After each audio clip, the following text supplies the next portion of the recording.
തന്നെ അറസ്റ്റ് ചെയ്യും അഥവാ അദ്ദേഹത്തെ വിളിച്ചു വരുത്തും എന്നുള്ളതാണ് സ്റ്റേഷൻ ഹൗസ് ഓഫീസറുമായിട്ട് ബന്ധപ്പെട്ടപ്പോൾ എന്നോട് അദ്ദേഹം പറഞ്ഞിട്ടുള്ളത്.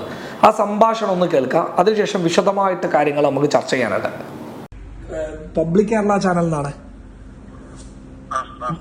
വളാഞ്ചേരി സ്റ്റേഷൻ ഹൗസ് ഓഫീസർ അല്ലേ സാറേ? ഈ തൊപ്പിക്കെതിരെ ഒരു കേസ് എടുത്തു എന്ന് പറഞ്ഞല്ലേ? അത് ഏത് വകുപ്പുകളാണ് സാർ ഉൾക്കൊള്ളിച്ചിട്ടുള്ളത്? അത് 283 പൊതുഗതാഗതം തടസ്സം സൃഷ്ടിക്കാം. അത് ഉടമകൾക്കെതിരെയും പിന്നെ പരസ്യവേദിയിൽ പൊതുജനങ്ങളോട് അസഭ്യ പാട്ടുകൾ പാട്ടുകൾ പാടുന്നുണ്ട്. ഇത് ബൈലബിൾ ഒഫൻസ് ആണല്ലേ? ഇതൊക്കെ ബൈലബിൾ ഒഫൻസ് അല്ലേ? ബൈലബിൾ ആണ്. അടുത്ത് തന്നെ വിളിച്ചു വരുത്തും, ചോദ്യം ചെയ്യും അല്ലേ? ഹലോ, അടുത്ത് തന്നെ വിളിച്ചു വരുത്തും, അറസ്റ്റ് ചെയ്യും അല്ലേ? വിളിച്ചിരുന്നു. അപ്പൊ എന്താ കൊച്ചിയിലോ എന്തൊക്കെയാണെന്ന് പറഞ്ഞു. ഏതെല്ലാം കൊണ്ടുവരും. ഇപ്പൊ തൊപ്പിക്കെതിരെ എടുത്തിട്ടുള്ള കേസ് എത്രത്തോളം സ്ട്രോങ് ആണ് എന്നൊക്കെ ചോദിച്ചു കഴിഞ്ഞാൽ നിസ്സാര വകുപ്പുകളാണ് എന്നേ പറയാൻ പറ്റുള്ളൂ. സാധാരണഗതിയിലുള്ള ഈ ഗതാഗതം തടസ്സപ്പെടുത്തിയാലുള്ള ഫൈൻ അടിക്കേണ്ട വകുപ്പുകൾ മാത്രമേ ഉള്ളൂ. ഇപ്പോൾ ഇതിൽ 294B ആണ്. ഇത്തിരി ഈ 283യേക്കാൾ സീരിയസ് ഉള്ള ഒരു വകുപ്പ്. അത് 3 മാസമാണ് അതിൻ്റെ ഏറ്റവും മാക്സിമം തടവ് എന്നൊക്കെ പറഞ്ഞത്. ആ 3 മാസം ഒന്നും തടവ് കൊടുക്കാറില്ല, മറിച്ച് അത് ഫൈൻ അടിച്ച് തീർക്കേണ്ട 2 വകുപ്പുകളും ഫൈൻ അടിച്ച് തീർക്കേണ്ട വകുപ്പാണ്. പക്ഷേ ഈ FIR എങ്ങനെ വിഷയമാകുമെന്ന് ചോദിച്ചു കഴിഞ്ഞാൽ, ഈ ഒറ്റൊരു FIRന്റെ പേരിൽ തൊപ്പിയെ പോലീസിന് അറസ്റ്റ് ചെയ്യാം, അത് കഴിഞ്ഞിട്ട് തൊപ്പിയെ വിശദമായിട്ട് ചോദ്യം ചെയ്യാം. അതോടൊപ്പം തന്നെ അയാൾ നടത്തുന്നുള്ള അയാളുടെ വീഡിയോസുമായി ബന്ധപ്പെട്ടിട്ടുള്ള വിശദമായിട്ടുള്ള കാര്യങ്ങൾ പോലീസിന് ചോദിച്ചറിയാം. അതുകൂടാതെ ഇനിയും ഇതിൽ വകുപ്പുകൾ ആഡ് ചെയ്യണോ എന്നുള്ളതും അന്വേഷണത്തിന്റെ ഭാഗമായിട്ട് പോലീസിന് തീരുമാനിക്കാം.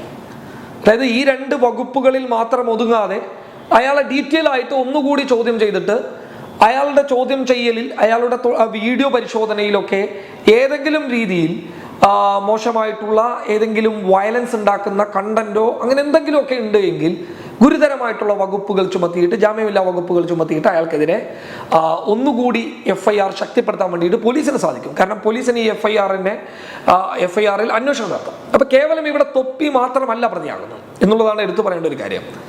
തൊപ്പി ഹൈലൈറ്റ് ചെയ്യപ്പെട്ടു എന്നേ ഉള്ളൂ. ഈ കേസിൽ ഏറ്റവും എടുത്തു പറയേണ്ട ഒരു കാര്യം എന്ന് പറയുന്നത് ആ ഷോപ്പുകാരാണ്, ആ സ്ഥാപനത്തിന്റെ ഉടമകൾ. അവര് ഈ കേസിൽ പ്രതിയാണ്, യാതൊരു സംശയം വേണ്ട. തൊപ്പിയോടൊപ്പം അവരും ഉണ്ടാകും. FIRൽ അവരുണ്ട് എന്ന് ഉണ്ട്. FIRൽ പെപ്പെ ജെൻസ് ഷോപ്പ് ഓണർ, അതിന്റെ ഓണറും ഈ കേസിൽ പ്രതിയാണ്. അപ്പോൾ ഈ പറയപ്പെടുന്ന യൂട്യൂബർ തൊപ്പി ഒഴികെ മറ്റൊരാളും കൂടി ഇതിൽ പ്രതിയാണ് എന്നുള്ളതാണ്. 2 പേരും ഈ കേസിൽ പ്രതിയാണ്.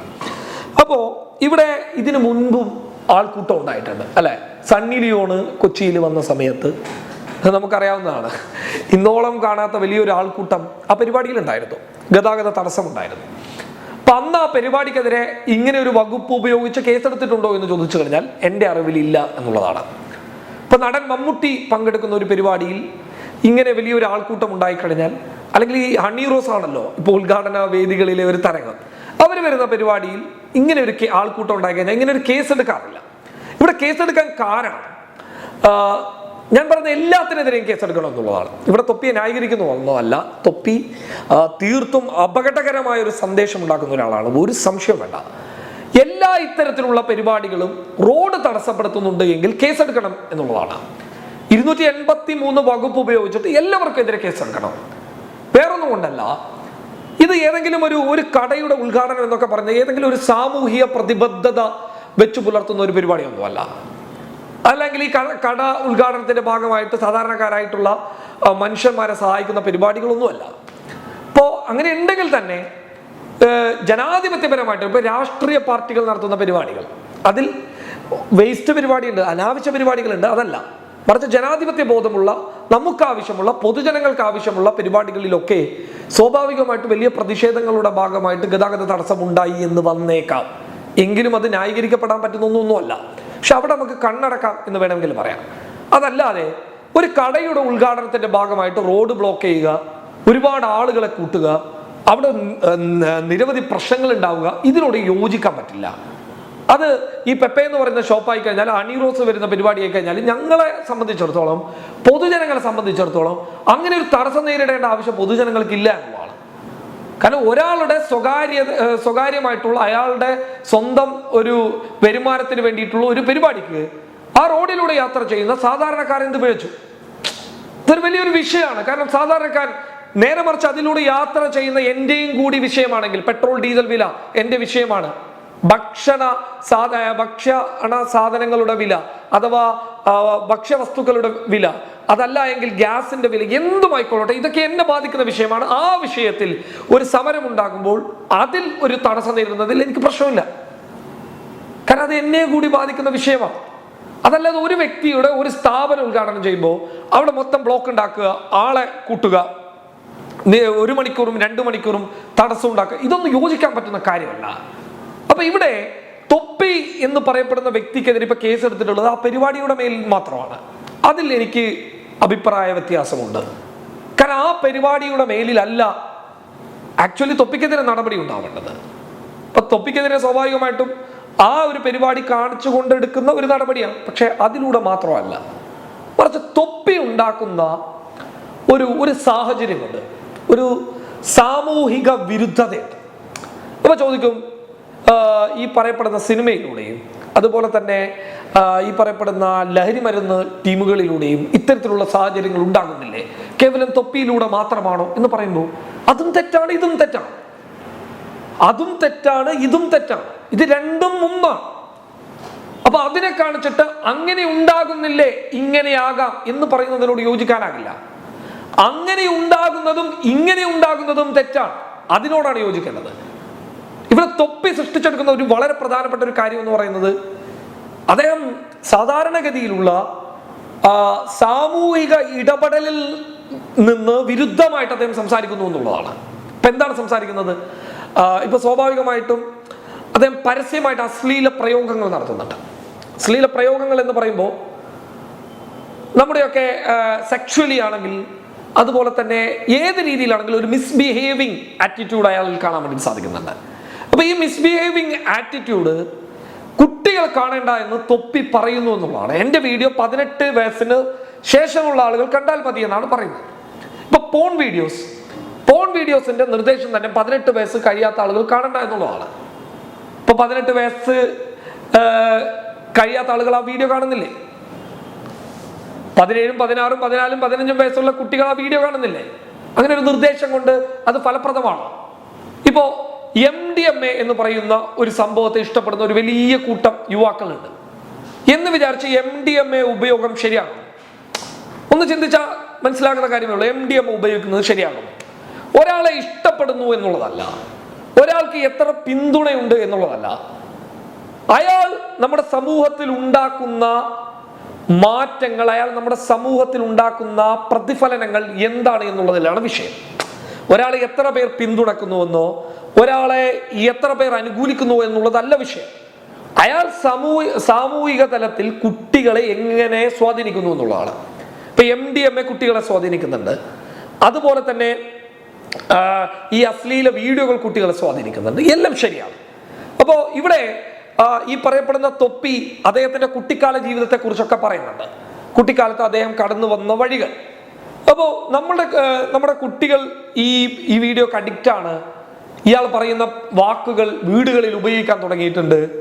സുഹൃത്തുക്കളോട് ഇയാൾ ചാനലിലൂടെ പറയുന്ന അശ്ലീല പ്രയോഗങ്ങൾ കുട്ടികൾ ഉപയോഗിക്കാൻ തുടങ്ങിയിട്ടുണ്ട് എങ്കിൽ ബാലാവകാശ കമ്മീഷൻ കേസെടുക്കേണ്ട വിഷയമാണ്. പോലീസ് കേസെടുക്കേണ്ട വിഷയമല്ല, ബാലാവകാശ കമ്മീഷൻ കേസെടുക്കേണ്ട വിഷയമാണ്. അപ്പൊ തൊപ്പി എന്ന് പറയപ്പെടുന്ന ഒരാൾ മാത്രമാണോ ഇങ്ങനെ ചെയ്യുന്നത്? അല്ല. തൊപ്പിക്ക് വളരെ പെട്ടെന്ന് ആളുകളിലേക്ക് എത്താൻ സാധിച്ചു. മറിച്ച് ഇപ്പോഴും തൊപ്പിക്ക് 5 ലക്ഷവും 10 ലക്ഷവും ഒക്കെ വ്യൂ ഉണ്ടാകുമ്പോൾ തൊപ്പിയേക്കാൾ അപകടകാരികളായിട്ടുള്ള ആളുകൾക്ക് ഇപ്പോഴേ 50,000, 50,000, 60,000, 1 ലക്ഷം വ്യൂവിൽ നിൽക്കാണ്, അവരെത്തിയിട്ടില്ല. അപ്പൊ തൊപ്പി അവരെക്കാൾ മുൻപെത്തി എന്നേ ഉള്ളൂ. അശ്ലീല പ്രയോഗങ്ങൾ നടത്തുന്ന ഒരുപാട് യൂട്യൂബേഴ്സ് ഉണ്ട്, ഒരുപാട് ആളുകളുണ്ട്, പച്ച വർഗീയത പറയുന്ന ഒരുപാട് ആളുകളുണ്ട്, തൊപ്പി മാത്രമല്ല. അപ്പൊ യഥാർത്ഥത്തിൽ ഇതൊക്കെ ഒരു വിഷയമാണ്. തൊപ്പി ഒരു ആരോഗ്യപരമായിട്ട് എനിക്ക് അത്ര പരിപൂർണനാണ് എന്ന് അദ്ദേഹത്തിന്റെ വീഡിയോയിലൂടെ തോന്നുന്നില്ല. അത് എൻ്റെ മാത്രം ചിലപ്പോൾ ചിന്തയായിരിക്കാം, അല്ലെങ്കിൽ എന്നെ പോലെ ചിന്തിക്കുന്ന ആൾ, എനിക്ക് അങ്ങനെ തോന്നുന്നില്ല അയാളെ കുറിച്ചിട്ട്. അയാൾ അത്ര ആരോഗ്യവാനായിട്ട് തോന്നുന്നില്ല. മാനസികപരമായിട്ട് എന്തോ ഒരു വിഷയം, അതല്ല എങ്കിൽ എന്തോ ഒരു വേട്ടയാടൽ അദ്ദേഹത്തിനുണ്ട് എന്നുള്ളതാണ്. പക്ഷെ ഇതൊക്കെ ഉണ്ട് എങ്കിൽ പോലും അതൊക്കെ അയാളുടെ മാത്രം ഒരു വിഷയമായിരിക്കണം എന്നുള്ളതാണ്. അയാൾക്ക് ഇങ്ങനെ ഒരു വിഷയം ഉണ്ടാകുമ്പോൾ ആ വിഷയം അതേപടി പൊതുജനങ്ങളിലേക്കും എത്തണമെന്ന് ചിന്തിക്കുന്നത് ശരിയല്ല. ഇപ്പോ ഇങ്ങനെ അദ്ദേഹത്തിന്റെ കുട്ടിക്കാലത്ത് ഇങ്ങനെ ഒരു സംഭവം ഉണ്ടായി, കുട്ടിക്കാലത്ത് എനിക്ക് സ്വാതന്ത്ര്യം ഉണ്ടായില്ല എന്നുള്ളതിൻ്റെയൊക്കെ അടിസ്ഥാനത്തിൽ ആ സ്വാതന്ത്ര്യത്തിൽ ലൂന്നിയതല്ലാതെയുള്ള കാര്യങ്ങൾ ഇപ്പോൾ പ്രകടിപ്പിക്കുന്നത് ശരിയല്ല എന്നാണ് അതിൻ്റെ ഒരു അർത്ഥം. ഇപ്പൊ ഞാൻ പറഞ്ഞതിന്റെ കാര്യം എന്ന് പറയുന്നത് കേവലം ഇതൊരു ചെറിയ വിഷയമല്ല എന്നുള്ളതാണ്. ഇത് കുട്ടികളെ ബാധിക്കുന്നുണ്ട് എങ്കിൽ മാതാപിതാക്കൾ കൃത്യമായിട്ട് കുട്ടികളിൽ ഇടപെടൽ നടത്താൻ തയ്യാറാവണം. എങ്ങനെയാണ്? അവരുടെ മൊബൈൽ ഫോൺ ഉപയോഗം സ്വാതന്ത്ര്യം ഇല്ലാതാക്കുക എന്നുള്ളതല്ല, അവർക്ക് എല്ലാ കാര്യത്തിലും ഒരു ശ്രദ്ധ മാതാപിതാക്കളുടെ ഭാഗത്ത് നിന്ന് ഉണ്ടാകണം എന്നുള്ളതാണ്.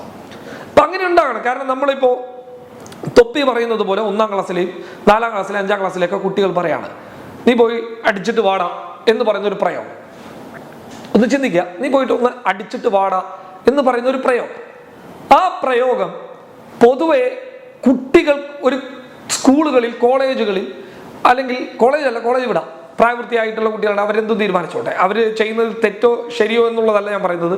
മറിച്ച് കുട്ടികളിൽ ഉണ്ടാകുമ്പോൾ അതൊരു വൈറസ് പോലെ പടർന്ന് പന്തലിക്കും എന്നുള്ളതാണ്. കാരണം വേറെ ഒന്നുകൊണ്ടല്ല, നാളത്തെ ഒരു ജനറേഷനാണ് അവർ. അതിങ്ങനെ പടർന്ന് പന്തലിക്കും, അതിനെ തടയാൻ പറ്റില്ല. അപ്പൊ MDMA ഉപയോഗിക്കുന്ന ഒരുപാട് ആളുകൾ നമ്മുടെ സമൂഹത്തിൽ ഉണ്ട് എന്നിരിക്കവേ MDMA ശരിയാണ് എന്ന് പറയാൻ പറ്റാത്തതുപോലെ തൊപ്പി നടത്തുന്ന അശ്ലീല പ്രയോഗങ്ങൾക്ക് ആരാധകരുണ്ട് എന്ന് പറയുമ്പോൾ ആ ആരാധകരെ അടിസ്ഥാനപ്പെടുത്തിയിട്ട് അയാൾ നടത്തുന്ന അശ്ലീല പ്രയോഗങ്ങൾ ശരിയാണെന്ന് പറയാൻ പറ്റില്ല. അതാണ് അതിൻ്റെ ഒരു ഫാക്ട്, അതിൻ്റെ ഒരു ജെന്യുവിൻ വശം അതാണ്. അപ്പൊ ഇവിടെ ഇങ്ങനെ ഒരു പരിപാടിയിൽ വെച്ചിട്ട് തൊപ്പി പരസ്യമായിട്ട് പറയാണ് ഒരു വളിപ്പാട്ട് പാടുകയാണ്. അപ്പൊ വളിപ്പാട്ട് പാടൽ അതൊരു തെറിയ അഭിഷേകമാണോ എന്നൊക്കെ ചോദിച്ചു കഴിഞ്ഞാൽ നിയമപ്രകാരം പോലും ആ ഒഫൻസ് നിലനിൽക്കില്ല എന്നുള്ളതാണ്. നിലനിൽക്കാത്ത ഒരു കാര്യം. ഇവിടെ നിലനിൽക്കുന്ന ഒരു ഒഫൻസ് ഗതാഗതം തടസ്സപ്പെടുത്തി 283 എന്ന് പറയുന്ന വകുപ്പ് മാത്രമായിരിക്കും ഇവിടെ നിലനിൽക്കുക. ഇതൊക്കെ പോലീസിന് അറിയാവുന്ന കാര്യങ്ങളൊക്കെ തന്നെയാണ്. അപ്പൊ ആ പരിപാടിയിൽ നടത്തിയിട്ടുള്ള ആ ഒരു ഇതല്ല വിഷയം, മറിച്ച് അയാളുടെ ചാനലിൽ നടത്തുന്ന, അയാളുടെ ചാനലിൽ തുടരെ നടത്തുന്ന, കുട്ടികളൊക്കെ കാണുന്ന ഒരു ചാനലിൽ വെച്ചിട്ട് ഇത്തരം അശ്ലീല പ്രയോഗങ്ങൾ നടത്തിക്കഴിഞ്ഞാൽ ഉണ്ടാകുന്ന അതിൻ്റെ സൈഡ് എഫക്റ്റ് എന്താണ് എന്നുള്ളത് നമ്മൾ ചിന്തിക്കേണ്ടതുണ്ട്. അപ്പം നമ്മൾ പ്രോത്സാഹിപ്പിക്കണം. ഇപ്പം തൊപ്പി ഈ ആറ്റിറ്റ്യൂഡിൽ നിന്ന് മാറി അദ്ദേഹം മറ്റൊരു ആറ്റിറ്റ്യൂഡിലേക്ക് പോയി, അദ്ദേഹം എൻജോയ്മെൻ്റായി, എൻ്റർടൈൻമെൻ്റായി മറ്റുള്ള വശങ്ങളൊക്കെ പറഞ്ഞു കൊടുക്കുമ്പോൾ അയാളെ പ്രോത്സാഹിപ്പിക്കണം. പക്ഷെ അയാൾ ഇങ്ങനെ ഒരു അശ്ലീല പ്രയോഗം നടത്തുമ്പോൾ നമുക്കൊരിക്കലും പിന്തുണക്കാനാവില്ല. അപ്പം അത് നമ്മൾ ചിന്തിക്കുകയും അതിനെ വിദഗ്ധമായിട്ട് കൈകാര്യം ചെയ്യുകയും വേണം. അപ്പം ഇത് കേവലം തൊപ്പിയിൽ മാത്രം ഒതുങ്ങേണ്ട കേസല്ല എന്നുള്ളതാണ്. മറിച്ച് ഇത്തരം ആറ്റിറ്റ്യൂഡിലൂടെ, ഇത്തരം പ്രയോഗത്തിലൂടെ സബ്സ്ക്രൈബേഴ്സ് കൂട്ടി വരുമാനത്തിന് ശ്രമിക്കുന്ന എല്ലാവർക്കുമെതിരെ നിയമ നടപടികൾ ഉണ്ടാകണം. പോലീസ് കർക്കശമായിട്ടുള്ള നിയമ നടപടി സ്വീകരിക്കണം. തൊപ്പിക്കെതിരെ ഒരു പൊതുവികാരം വരുമ്പോൾ ഉണ്ടാകേണ്ട നടപടിയല്ല. ഇത്തരം ഓൺലൈൻ ചാനലുകൾ, ഇപ്പോൾ പബ്ലിക് കേരള ആണെങ്കിലും എല്ലാ ചാനലുകളാണെങ്കിലും എല്ലാം പോലീസും ഇവിടെയുള്ള എല്ലാ ഏജൻസികളും കാണേണ്ടത് തന്നെയാണ്. അപ്പോൾ അതിലേതെങ്കിലും തരത്തിൽ ഇപ്പം എൻ്റെ ഭാഗത്തു നിന്ന് ഒരു മിസ്റ്റേക്ക് വരുന്നുണ്ട് എങ്കിൽ ഞാൻ അടക്കമുള്ള ആളുകളെ വിളിച്ച് അതങ്ങനെ ചെയ്യാൻ പാടില്ല, നിർത്തിക്കൊള്ളണം എന്ന് പറയുന്ന ഒരു സംവിധാനം ഉണ്ടാകും. ഇപ്പൊ ഇവിടെ സൈബർ സെല്ലുണ്ട്, ഇവിടെ ഒരുപാട് ഏജൻസികളുണ്ട്. ഇപ്പൊ നമ്മളിൽ നിന്നുണ്ടാകുന്ന, ഇപ്പോൾ ഖാദർ കരിപ്പൊടി ഒരു വീഡിയോ ചെയ്യാണ്, ആ വീഡിയോയിൽ ഏതെങ്കിലും തരത്തിൽ ഒരു തെറ്റായിട്ടുള്ള ഒരു സന്ദേശം ഉണ്ട് എങ്കിൽ അത് തിരുത്താൻ ചിലപ്പോൾ എൻ്റെ വീഡിയോ കാണുന്ന ആളുകൾക്ക് ചിലപ്പോൾ ഞാൻ പറഞ്ഞത് ശരിയായിട്ട് തോന്നിയേക്കാം. പക്ഷെ അതിൻ്റെ നിയമപരമായിട്ടുള്ള വശങ്ങൾ അത് ശരിയല്ല എന്ന് പറഞ്ഞു കൊടുക്കാൻ ഇവിടെ ഒരു സംവിധാനം ഉണ്ടാകും. അപ്പൊ ആ സംവിധാനത്തിന്റെ ഒരു കുറവ് സോഷ്യൽ മീഡിയയിൽ നല്ല രീതിയിൽ കാണാൻ വേണ്ടിയിട്ട് സാധിക്കുന്നു എന്നുള്ളതാണ്. അപ്പൊ സോഷ്യൽ മീഡിയയിൽ അങ്ങനെ ഒരു ഇടപെടൽ ഉണ്ടാകുന്നില്ല. അപ്പൊ ആദ്യം ഒരു മുന്നറിയിപ്പ് നൽകി വീണ്ടും തുടരുകയാണെങ്കിൽ അയാളെ കേസെടുത്ത് അയാളെ അറസ്റ്റ് ചെയ്ത് അയാളെ ചോദ്യം ചെയ്ത് റിമാൻഡ് ചെയ്യേണ്ടതാണെങ്കിൽ റിമാൻഡ് ചെയ്യുന്ന ഒരു അവസ്ഥാവിശേഷം ഉണ്ടായിക്കഴിഞ്ഞാൽ ഒരു പരിധിവരെ ഇതൊക്കെ കുറയും. ഇപ്പോൾ സോഷ്യൽ മീഡിയയിൽ യൂട്യൂബേഴ്സിനിടയിൽ വേറൊരു വിഭാഗം, എല്ലാ യൂട്യൂബേഴ്സും അല്ല, യൂട്യൂബേഴ്സിനിടയിൽ ഒരു വലിയ വിഭാഗം അവരെ ഏറ്റവും കൂടുതൽ സപ്പോർട്ട് ചെയ്യുകയും പിന്തുണയ്ക്കുകയും ചെയ്യുന്നത് കുട്ടികളാണ്. ഇപ്പോൾ സുജിത് ഭക്തനെ പോലെയുള്ള അല്ലെങ്കിൽ മറ്റുള്ള ആളുകളെ പോലെയുള്ള ട്രാവൽ വ്ളോഗേഴ്സുമാർ ഒരുപാടുണ്ട്. ഇപ്പോൾ എല്ലാ ട്രാവൽ വ്ളോഗേഴ്സും കുട്ടികൾ നോക്കണമെന്നില്ല. കുറച്ച് ഈ ബുൾജെറ്റ് എന്ന് പറയുന്ന ഒരു ട്രാവൽ വ്ളോഗിനെ കുട്ടികൾ വലിയ രീതിയിൽ ഇഷ്ടപ്പെടുന്നുണ്ട്. അപ്പോൾ അങ്ങനെ യൂട്യൂബർമാർക്കിടയിൽ ഒരു വലിയ വിഭാഗത്തിന് കുട്ടികൾ കാഴ്ചക്കാരായി, വലിയ കുട്ടികൾ വൈകുന്നേരം സ്കൂൾ വിട്ട് വന്നിട്ട് കാണുന്ന ഒരു വലിയ ഒരു മേഖല തന്നെ യൂട്യൂബർമാർക്കിടയിൽ ഉണ്ട് എന്നുള്ളതാണ്. അപ്പൊ ഇവരെ ഇത്തരം അശ്ലീല പ്രയോഗങ്ങൾ സ്വാധീനിക്കുമ്പോൾ, ഇത്തരം അശ്ലീല പ്രയോഗങ്ങൾ ഇവർക്കിടയിൽ മാറ്റങ്ങൾ ഉണ്ടാക്കുമ്പോൾ, ഏത് രീതിയിൽ ഡ്രഗ് മാഫിയ സംഘം ഉണ്ടാക്കുന്നത് പോലെ, അതുപോലെ തന്നെ അശ്ലീല പോൺ സൈറ്റുകൾ ഉണ്ടാക്കുന്നത് പോലെ ഇവർക്കിടയിൽ വലിയ രീതിയിലുള്ള മാറ്റങ്ങൾ ഉണ്ടാക്കുമ്പോൾ അത് ഇവരുടെ ഭാവിയെ തന്നെ ചോദ്യം ചെയ്യുന്ന ഒരു അവസ്ഥ ഉണ്ടാക്കും. കാരണം കുട്ടി എന്ന് പറയുന്നത് ഒരു തറയാണ്, ഒരു വീടിൻ്റെ തറയാണ്. കാരണം അവിടെ എന്താണോ നമ്മൾ ഉണ്ടാക്കിയിട്ടുള്ളത്, അവിടെ നിന്ന് എന്താണോ ഉയർന്നു വരുന്നത്, അതാണ് ആ തറയുടെ നാളെയുടെ ഭാവി. ഇപ്പോൾ ആ തറക്ക് മുകളിൽ ഉയർന്നു വരുന്ന സ്ട്രക്ചറാണ് പുറത്ത് കാണുന്നത്. ആക്ച്വലി തറ നല്ലതായിരിക്കണം. തറക്ക് നമ്മൾ ബെൽറ്റ് ഇടും, സ്വാഭാവികമായിട്ടും അതിനെ സ്ട്രോങ് ആക്കി വെക്കും. എന്തിനാ അത് ചെയ്യുന്നത്? നമ്മൾ അതിൻ്റെ മുകളിൽ കെട്ടുന്ന കെട്ടിടത്തിന്, അതിൻ്റെ മുകളിൽ വരുന്ന കല്ലുകൾക്ക്, അല്ലെങ്കിൽ അതിൻ്റെ എല്ലാ സംഭവങ്ങളെയും താങ്ങാനുള്ള ഒരു ബലം ഇതിനുണ്ടാകണം. അപ്പോൾ കുട്ടികളൊരു തറയാണ്. അപ്പോൾ അവിടെ നിന്ന് ഉയർന്നു വരുമ്പോൾ അവർ നല്ല ശക്തരായിരിക്കണം. അവർ ആഭാസങ്ങളെ, അതുപോലെ തന്നെ തോന്നിവാസങ്ങളെ അവരുടെ ജീവിതത്തിലേക്ക് കടന്നു കഴിഞ്ഞാൽ അവരുടെ ആറ്റിറ്റ്യൂഡ് മാറും. അവർ ഇത്തരം ആറ്റിറ്റ്യൂഡിലൂടെയൊക്കെ പോകുന്ന കുട്ടികളൊക്കെ അവസാനം എത്തുന്നത് ലഹരിയിലേക്കാണ്. എല്ലാവരും അല്ല, ലഹരിയിലേക്ക് തന്നെയാണ്. ഇനി എത്ര തിരിച്ചു പറഞ്ഞു കഴിഞ്ഞാൽ അതാണ് അതിൻ്റെ ശരി. അപ്പം എനിക്ക് പറയാനുള്ളത്, തൊപ്പിക്കുള്ള ഒരു സൂചനയാണ് FIR. ഈ കേസ് തൊപ്പിക്കുള്ള ഒരു സൂചനയാണ്. തൊപ്പിയെ ജനകീയമാക്കിയ പെപ്പെ എന്ന് പറയുന്ന സ്ഥാപനം, അപ്പോൾ അവർ സ്വാഭാവികമായിട്ടും അവരെ കാടടച്ച് വെടിവെക്കുന്നതിന് മുൻപ് ആ ഷോപ്പുകാരുടെ ഒരു അവസ്ഥ നമ്മൾ ചിന്തിക്കണം. കാരണം അവർ എങ്ങനെയെങ്കിലും പ്രൊമോഷൻ ചെയ്യാം എന്നുള്ളൊരു അടിസ്ഥാനമായിട്ടായിരിക്കും ഈ പുള്ളിക്കാരനെ വിളിച്ചിട്ടുണ്ടാവുക. അപ്പോൾ അവർ പെട്ടു. അവർ പോലും ചിലപ്പോൾ ഇങ്ങനെ ഒരു വളിപ്പാട്ട് പാടും എന്നുള്ളത് അവർ ചിന്തിച്ച് കാണില്ല. അപ്പോൾ സ്വാഭാവികമായിട്ട് അവർ പെട്ടു. അപ്പോൾ അവരെ ന്യായീകരിക്കുന്നതൊന്നുമല്ല. അപ്പോൾ ആ സ്ഥാപനം ഇതുവരെ തുറന്നിട്ടില്ല എന്നുള്ളതൊക്കെയാണ് ലഭിക്കുന്ന റിപ്പോർട്ടുകൾ. ഇതൊക്കെ ശരിയാണെങ്കിൽ അവർക്ക് പ്രവർത്തിക്കാനുള്ളത്, അവർക്ക് അവിടെ കച്ചവടം ചെയ്യാനുള്ളതായിട്ടുള്ള സാഹചര്യങ്ങൾ ഒരുക്കി കൊടുക്കണം. വേറൊന്നും കൊണ്ടല്ല, അയാൾക്കൊരു അബദ്ധം പറ്റി, സ്വാഭാവികമാണ്. ഇനി അങ്ങോട്ട് ഇത്തരം ആഭാസങ്ങൾ, ഇത്തരം തോന്നിവാസങ്ങൾ സോഷ്യൽ മീഡിയയിൽ പറയുന്ന ആളുകൾ ആരായിക്കഴിഞ്ഞാലും കണ്ണടച്ചുകൊണ്ട് നടപടിയെടുക്കാൻ പോലീസ് തയ്യാറാവുക. അത് ജനരോഷം വരും എന്ന് കാത്തിരിക്കുന്നത് ശരിയല്ല. ജനരോഷം വന്നതിന് ശേഷം നടപടിയെടുക്കാൻ എന്നൊക്കെ പറയുന്നത് വെറും വളരെ തരംതാണ ഒരു സ്വഭാവമാണ്. എന്തായാലും വളാഞ്ചേരി പോലീസ് ഈ കേസ് അന്വേഷിക്കും. ഉടൻ തന്നെ തൊപ്പിയെ ചോദ്യം ചെയ്യുമെന്നുള്ളതാണ് റിപ്പോർട്ടുകൾ വ്യക്തമാക്കുന്നത്.